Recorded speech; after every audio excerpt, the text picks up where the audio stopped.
Incredible. Don't you wish we could find out of all these people? Again, let me just read this again. The council is holding up the rate increase for Detroit until the Water and Sewerage Department fashions a plan to tax city residents. Wait, is that grammatically correct? Fashions, or should that be fashion a plan? Until the Water and Sewage Department, fashions. Okay, that's one department. Fashions a plan to tax city residents and businesses to cover the water bills of Detroiters who won't or can't pay. Now, why is won't even in that sentence? Because I can't believe anyone should be taxed for someone who won't pay. And when you're talking about these people who won't pay their water bills, they probably have let it build up. They didn't pay for a long time, and they cut them slack. And you know these people are paying their mortgage. You know they're paying their landlord. Bills. Oh, yeah, they're at the casino probably. Oh, plenty of them are. The racetrack. Okay. You know there are multitudes of the people in this won't pay, quote-unquote, category who have cell phones. Oh, I bet no, you absolutely. Anything. No, absolutely. I'd love to know how many of these people who can't deal with their water bill, and oh my God, what a tragedy. How could you turn off someone's water? You have to have water to live. Yeah, I'd like to know how many of these people have, active cell phones. I bet you they pay their cell phone bill, and I bet you they pay their car bill too. I bet you they pay for their car, those who have it. And I bet you there are a lot of those people who do have cars. Follow them around. Yeah. And you find out all this stuff. But, I think the fear is, with these utilities, is that somebody's going to die, and there's going to be a lawsuit. And, but, hey, listen, in the case of if there's a lawsuit, hey, if they had the ability to pay and they didn't, you should throw it out of court anyway. First of all, they're dead. They can't sue. If one of their family members dares to sue, it's always a family member. Why didn't you pay the bill? If you're so worried about your family member, why didn't you pay their heat bill? Oh, if you're so worried about it, I pay for it when you can get it for free.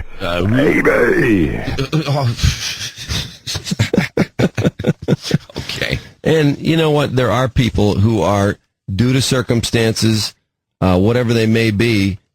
You've lost your job. You lost your job. He lost his job. Okay, a lot of them are seniors. That's the problem. You know what? Well, they're seniors on fixed incomes and all that, and they don't have a dime, and their medication eats up all their, all the income different. And all that sort of thing. But work with those people. At least, get $5 a month, get $10 a month. Have some kind of a program.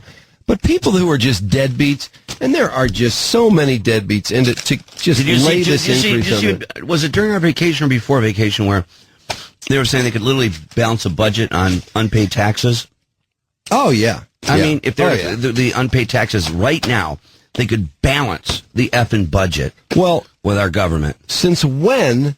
And it's because of people that have not paid their taxes. They won't pay their taxes, and the infamous illegal tax shelters. Well, you would not believe how aggressive. I paid my taxes over a year ago. As far as people not paying their taxes, it is so easy to nail these people. First of all, you boot their cars.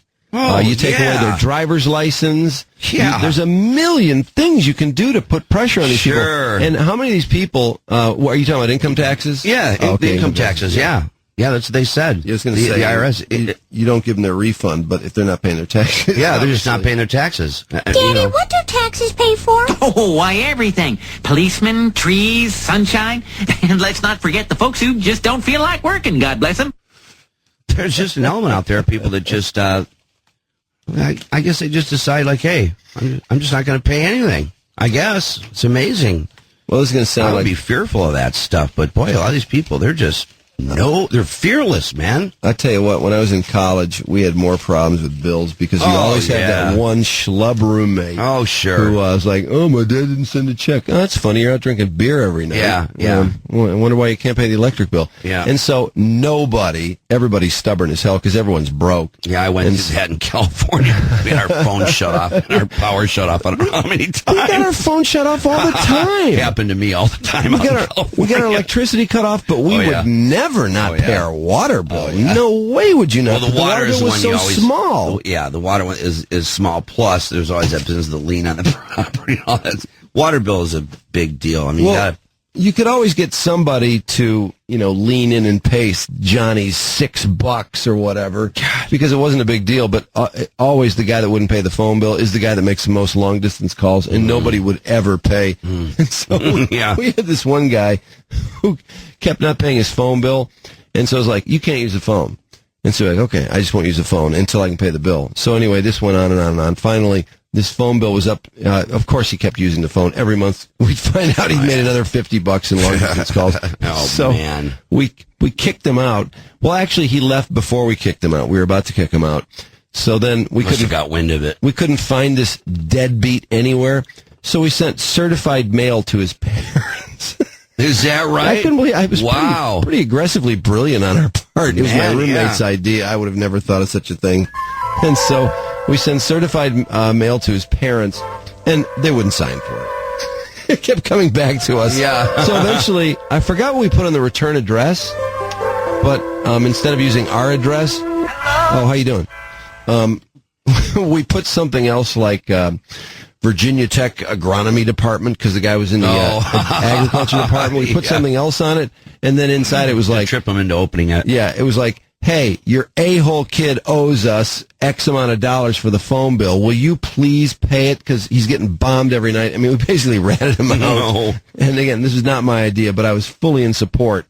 Well, they write us a letter back, and it's like, hey, we're not responsible for our loser kid, and F you. And it was like, there were about 20 F words in this little letter. It was like, wow. Oh, well, the apple doesn't fall far from the tree. Yeah. So we got stuck with that one because my roommate Edmund had it in his name, so we all had to pitch in and pay for this turd. The guy's probably still doing the same thing today. Oh, and by the way, when he left, he took every steak knife we had and stuck them in the wall. Oh, really? Yeah. Oh, boy. Mr. Badass. Yeah, that's what I was going to say. And he was always the loser, too. We used to have keg parties all the time. He never could throw in money for the keg.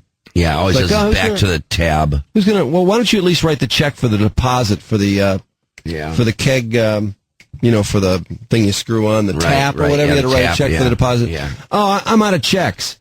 Well, you never lost the check. It was just you had to write the check, and then they just tore it up when you brought the tap back. This asswipe couldn't even write the check for the tap. What a turd. Boy, thinking back on those days. those dire financial situations. I know. I remember all that very well. Anyway, not to pile on the city of Detroit, but... well, it's tiresome. The Detroit News headline this morning is End of the Road for Junkets, and it's about these trips. Conyers, $47,000 worth of trips last year. Carolyn Cheeks Kilpatrick, $26,000 worth of trips. Here we go again. If you dig into this story, you find that these lobbyists, look at all the places they go to. Carolyn Cheeks Kilpatrick went to Egypt last March. Oh, nice. She worked on a trip to Africa this year. And there are these fact-finding trips, and they're all permitted. They all go to Hawaii. Every trip they take is to somewhere nice. Some exotic location. And they allow the spouses to go, too. That's what pisses me off. It's like, if this is work, if this is really work, and they're really finding out, they're really learning all these things that are so important to the running of Michigan or Detroit, then why does their spouse need to go? Oh, yeah, and half this crap can be done with video conferencing, as we've talked about. Absolutely. They don't have to jet over there and, spend 3-4 days partying up a storm and have one meeting to justify the thing. And these, these organizations or lobbyists or whoever pays for these things, they pay for the spouse, too, and it's like, forget that. Mm-hmm. If their spouse can't go, let's see how many of them go. And then I noticed, too, that in some of these trips, like the Hawaii trips, I forgot who it was. Somebody, that's deeper in the article. I'll find it later. But anyway, they went to this Hawaii trip, and they ended up being an important spokesperson, of course. Oh. And they end up getting a $1,700 flight to Hawaii, and they take their spouse, and then they take a bunch of vacation days after their speech. Oh, I see. So, that's interesting. While you're there for free, why not just take a little vacation? Right. Yeah, that's nice the way you work that in. Yep. So now the airplane is paid for, and they just turn it into a vacation and work. Yeah. Stop allowing these spouses to go. Stop paying for the spouses, and then let's see how many of these people go on these trips. And don't allow them to tack vacation onto them either. Boy, Because what a maneuver that is. What a waste of breath. Yeah, I know it. Hey, I know it. The crap that goes on. This reminded me because I was I had my USA Today from yesterday underneath that very story. Enron's Fastow juiced books. It's about how Andrew Fastow of Enron used to basically every quarter when Enron needed to make its profit mark in order to reach the Wall Street expectations so their stock price would continue to fly up, they would get within the last week, and all these people in Enron would be running around going, oh my God, we're not going to make it, we're not going to make it, we're going to lose money. And then miraculously, they'd hit the number at the last second. And what this guy would do is he was starting these shell companies that were offshoots of Enron, and these shell companies would take all the losses and they would just basically fill in the blanks of whatever the number needed to be in order to make basic Enron make its profit mark. Oh, wow. And the stock price keeps shooting up. Anyway, the reason I bring it up is because there's a movie called Enron. In fact, it was up for an Oscar. And I don't know, did we talk about this at all the other day? I don't think so. Yeah, I don't think we did. Sometimes we talk about we this stuff talk about off the off air. air, It's- that's right. It's hard to sometimes the two blur together. Anyway, that movie was just fantastic. If you want to rent a great movie and see how these people do it, how is it that Tyco, for example, Oh, Tyco, or geez. Enron, or the list goes on, how do they do it? Rent this Enron movie. It is just brilliantly done. It's a long movie, but when you see what weasels these Andrew Fastows and Ken Lays and their connection to this administration, by the way, will absolutely nauseate you. Not that there haven't been other companies associated with other administrations. I know it happens all the time, but nonetheless, this Andrew Fastow, Ken Lay, and Jeffrey Skilling. Oh, and they had this Asian dude, and I don't bring up his nationality for any specific reason other than that this guy was such a nut for strip clubs.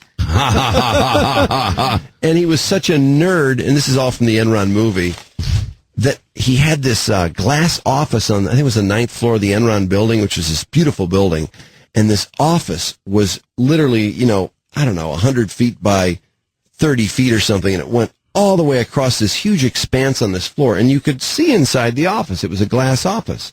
And this Asian dude, one night, somebody was working late, and they noticed that, he lap dance. holy crap, look at all these sluts in, what's-his-name's office. And it's about 30 strippers, and they decided this Asian dude was so shy and so reserved, and he didn't really seem like an executive. Yeah. And they came to the conclusion that he was it was so non-believable that he was this big Enron stud that he had to bring the strippers into the office just to prove it one day. He brought them all to the office after hours to show them what a stud he was, because he'd been tipping these skanks, huge amounts of money forever. And they couldn't believe that he really was this big, This big gun, shot yeah. at Enron. Right. So anyway, this guy ends up marrying one of the strippers and leaving Enron well before the crap what hit hit the the fan, fan. Hey, Walter's made a funny discovery. Listen to this. George Bush had a press conference yesterday, and it was in New Orleans. He was talking about Katrina cleanup. You probably saw some of I this. saw that, yeah. Anyway, did you notice, did he sound funny at that thing? Did you? I don't know if you I picked just up on sound it. like the normal Bush to me. Well, let's give it another listen. Okay. Governor and the mayor and myself, along with Laura, and part of our Sound like party, you might be off the wagon or something. we Yeah. just flew over affected parts Sounds of the tired. Orleans Parish, and Disoriented. Jefferson Parish, St. Bernard Sounds like you did Parish. about 10 shots on the on thought Air he- Force I One. thought he quit alcohol. Yeah, he did, but I think he got a little hammered before he went down there, and then he was really tired when the plane landed. Okay. It's still hammered. Yeah, is Larry Wiggy tired? Yeah, for at his hard least. work in coordinating federal efforts with Yeah, he's kind of the slurring his governor and words. the mayor. Governor Blanco and Mayor Nagin have been by my side when I've come down here, and I really appreciate them Well, it turns out he talks really Yeah, he fast. sounds- If you slow him down, Yeah. if you slow him down just a little bit, he sounds bomb. Yeah. But he doesn't. It still sounds like him, doesn't it? Oh, yeah, sure. Make Yeah. sure I fully 'Cause how- understand. Yeah, it's unmistakably the Bush. strategies How much did you slow him down? that the local 30%. putting in If you slow Trudy down, she doesn't sound like Trudy. She sounds like a gay guy. It's really funny. I mean, her voice is indistinguishably. She sounds like a male homosexual if you slow her down. But Bush, it's weird when you slow him down, and 30% is a lot. Like if you slowed us down 30%, you wouldn't recognize us. process of cleaning up debris. But slowing him down, I'm amazed. Sure, He sounds story that much about like himself. He just sounds like a bomb, George Bush. Alice Harris, I met. He lived in it was on the third floor of an apartment complex. I said, what happened to you? And he said, well, I went to Salt Lake City, Utah. This is Was an that the example of what happened to you. Dropped in the slow motion fart there. Watch